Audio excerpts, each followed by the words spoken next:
If you're not willing to accept, I don't think it's worth talking. Just cut to the chase. To listen is to accept. That is a scene from Emilia Perez. The crime comedy musical from France is in the running for 10 Golden Globes, the most ever for a comedy or musical. The awards for the best in film and television will be handed out on Sunday night.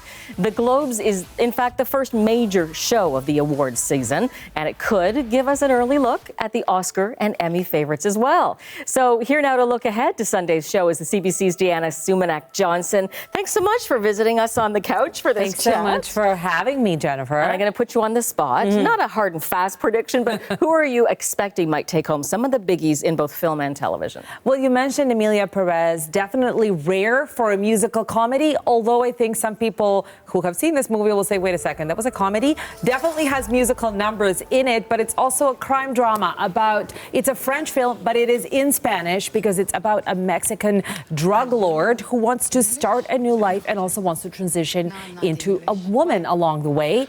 And this drug lord's lawyer who helps this person start this new life as they've always envisioned. We're just looking at the lawyer played by Zoe Saldana. So 10 nominations for that one. The Brutalist has 7 nominations. This one it's based on a number of real life people, but it's not about a real life person per se. It's like a fictionalized account of one of the fathers of the Brutalist architecture movement, which of course came out of the ashes of the Second World War in Eastern Europe. It's about a Hungarian Jewish man, a noted architect who survives the Holocaust, moves to the U.S. and picking up the pieces and his very tricky trajectory back to reestablishing himself along the way. He built some of the notable buildings that exist to this day in New York City. So that is The Brutalist with 7 nominations. I have to admit, I watched Conclave last night. I was completely riveted. Conclave is very much an actor's movie. Ray Fiennes, Stanley Tucci, Isabella Rossellini, could not get enough of her. Wish there was more of her in this movie, but you can't beat that cast and a real twist of an ending. Quite a few nominations for Conclave as well. I think very strong in the acting categories.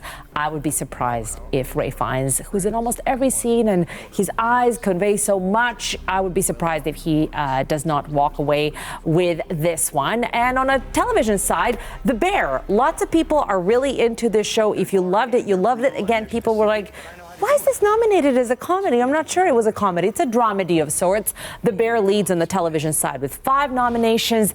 And Shogun, one of my favorites, 4 nominations. Some of us remember the original with Richard Chamberlain in the 1980s. This is done far more authentically with a largely Japanese cast, but shot in just outside Vancouver. So a beautiful show. Obviously also has quite a bit of violence, but done in a very authentic, historically accurate way. It's really getting praised for that. And some fabulous performances. So 4 for that one. So people have time to binge a little bit before Sunday. I'm with you on the Conclave. Incredible cast. Yes. Beautiful acting. So we always like to watch out for the Canadians who are up. So who should we watch for? I cannot get enough of the Pamela Anderson comeback story. I mean, from the girl in a red bathing suit running alongside the beach in Baywatch, of course, a sex symbol throughout the 90s, to people now discovering this woman has dramatic heft as an actress at the age of 50-something.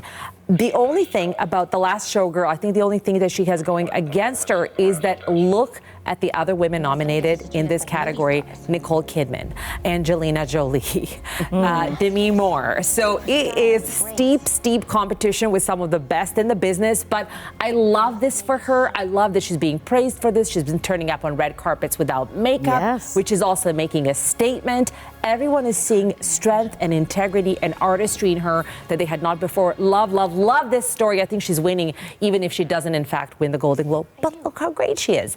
Speaking of Canadians, Denis Villeneuve's Dune Part 2 is nominated for Best Drama, even though our boy Denis did not scoop up the Best Director nomination this time around. Also, lots of technical nominations for this film, where obviously cinematography and costumes are a huge part of what makes the film so special. And Gabriel LaBelle, you know your career is going to go great if your first notable role is playing young Steven Spielberg in The Fabelmans. Well, in this one, he plays young Lorne Michaels, a notable Canadian also, who is, of course, the executive producer of Saturday Night Live, and that's what Saturday Night is about. So those are some of the Canadians we'll be watching out for this weekend. Great tee up. And then what about the show itself, which always has as much pressure on it, especially for the host, as some of the actors sitting nervously in the audience?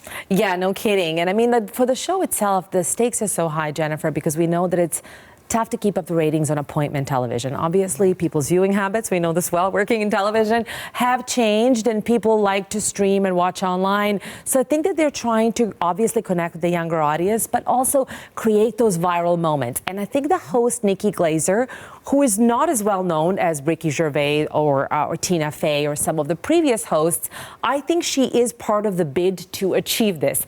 Certainly not low on controversy. She has quite a salty sense of humor. So I think we should be expecting some of those Ricky Gervais type moments.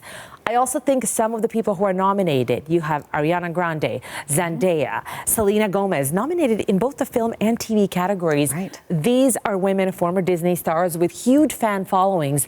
And I think that this should bode for a little bit maybe better than usual audiences for the Globes. It's also like a little more fun show, right? You see people eating, you see who's sitting with whom. Isn't this the one where all the stars have champagne all night long? Yeah, they're having champagne all the time. So the inhibitions are immediately down a bit. So I think that the Globes are doing some smart things, and I think that the choice of the host was one of those strategic things, but we will see how it will work out, because we all remember the Ricky Gervais year, right? Oh, yes, indeed. I'm curious to see her, actually, and I think maybe people are ready for a little levity this weekend. I think so, too. What do you think? I think so, too, and it's interesting to see how people react to being really like it's a roast, let's face it, of those famous faces. So we'll see how it goes on Sunday, but I think it won't be low in entertainment. Deanna, thanks again for this. Thanks so much for having me, Jennifer.